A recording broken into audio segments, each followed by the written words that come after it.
Olá, amigos, sejam bem-vindos a mais uma Acorda Brasil Responde. Minhas redes sociais aí estão na tela mais uma vez passando. Você pode mandar a sua pergunta, sugestão, crítica da forma que você quiser, na rede social que você preferir, mas lembrando sempre que nós daremos prioridade a perguntas ou comentários que sejam enviados em formatos de áudio ou vídeo, tá? Esse é o segundo vídeo da série Beabá da Imigração. Vamos sem maiores delongas, procurar aqui um botão que chama o meu desktop, aí sim.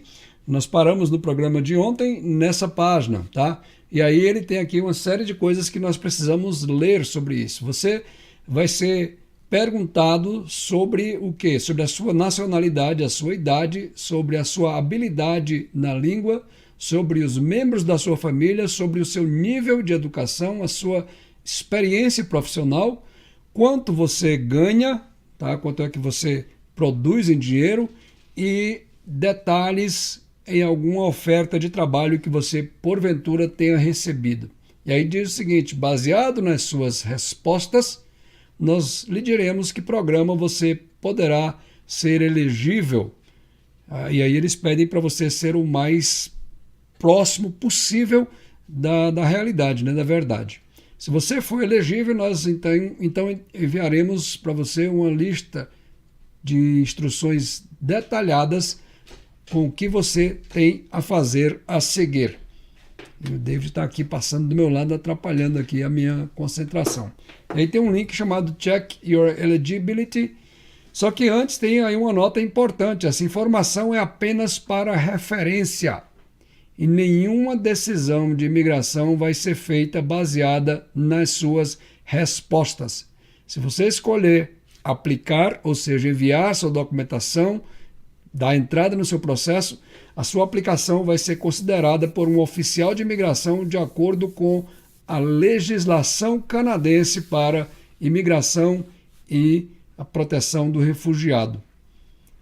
E aí ele diz: without regard to any outcome, you attain thoughts this questionnaire.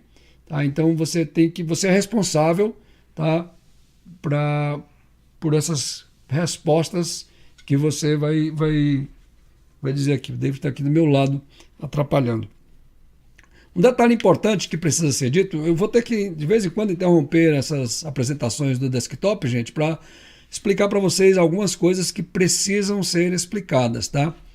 Você pode fazer o seu processo de imigração sozinho. Você não precisa necessariamente de um advogado de imigração, de um conselheiro de imigração, de alguém que possa fazer isso para você, ou seja pago, ou seja gratuito. Você pode fazer o seu processo sozinho e a imigração canadense não vai tratar o seu processo de forma diferente se você usar o serviço de quem quer que seja, de qualquer consultor de imigração ou de qualquer advogado de imigração. Se alguém disser para você... Para, David. Eita, que o menino está mexendo aqui, o chroma aqui está todo bagunçado. Se alguém falar para você que o seu processo vai ser tratado de forma diferente se você o contratar, ou se você a contratar, essa pessoa está mentindo e ela está agindo de forma desonesta. Não faça nada com essa pessoa, porque isso não é verdade. O Canadá, o governo do Canadá, o Departamento de Imigração do Canadá não vai tratar a sua aplicação de forma especial se você pagar um escritório de advogados riquíssimo, gigantesco, e isso é mentira. Qual é a vantagem de contratar um oficial? Que oficial? David, por favor, meu filho. Qual é a vantagem? Agora não, filhote. Qual é a vantagem de contratar um escritório de consultoria de imigração ou um escritório de advogados de imigração? É que eles fazem isso no dia a dia e muito dificilmente eles erram no preenchimento dos formulários, no envio dos documentos que precisa enviar, e isso, de certa forma, agiliza o processo, porque se você não prestar atenção em todas as instruções que tem, são várias instruções, nós vamos ver isso no decorrer dessa série. Se você não prestar atenção, a imigração devolve o seu processo para que você possa corrigir o que for feito. Isso, porém, não quer dizer que o escritório Bambambam de imigração ou a consultora ou o consultor de imigração também não possam cometer erros. Todos são passíveis de cometer erros e eu, pessoalmente, conheço um caso em que o escritório de advogado de imigração enviou para um consulado do Canadá em Nova York uma documentação em português, uma documentação sobre o imposto de renda desse candidato do Brasil, lógico. Estava aqui no Canadá e queria renovar o visto dele, e esse visto teve que ser processado fora do país e foi mandado para esse escritório do consulado em Nova York com os documentos do imposto de renda dessa pessoa sem serem traduzidos para o inglês.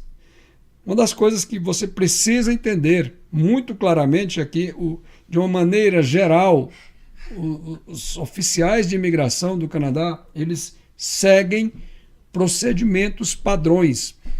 E se alguma coisa não está dentro do procedimento padrão que ele está habituado a seguir, que a regra dele diz, que determina que seja assim, ele não vai perder tempo tentando encontrar o caminho das pedras. Ele simplesmente nega o seu processo.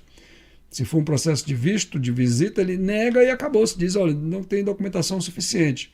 E esse escritório de advogados daqui de Calgary, que mandou esse documento, foi um erro crasso.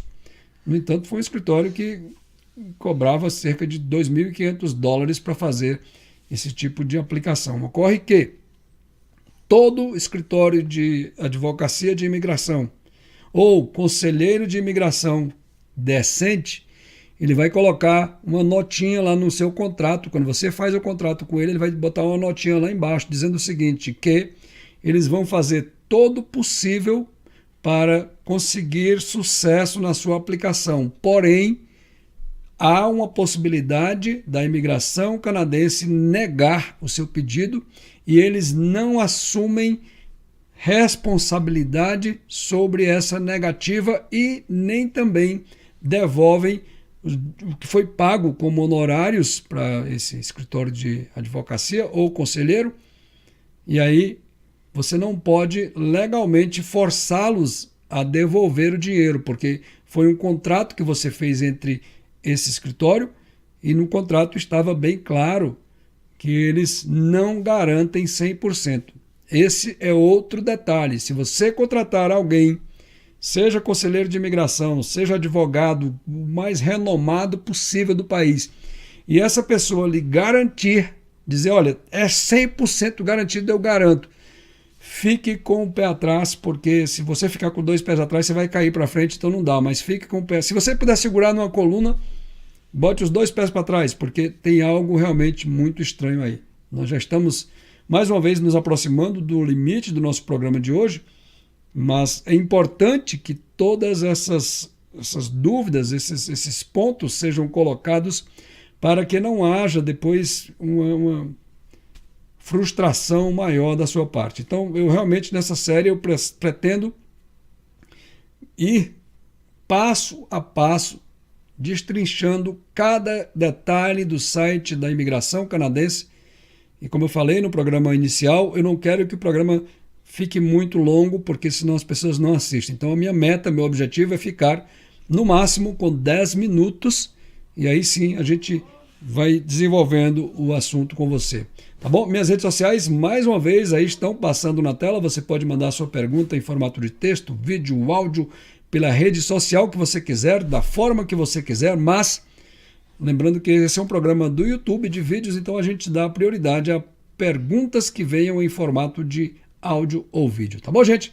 Vou ficando por aqui no programa de hoje e amanhã a gente continua esse beabá da imigração. Se gostou, joinha, passa para frente, gente. Se você não é inscrito nesse canal, tem vídeo aqui todos os dias, você pode ajudar esse canal a crescer, se inscrevendo, divulgando, participando, e vai ser uma grande alegria, tá bom, gente? Grande abraço a todos e até o próximo Acorda Brasil Responde!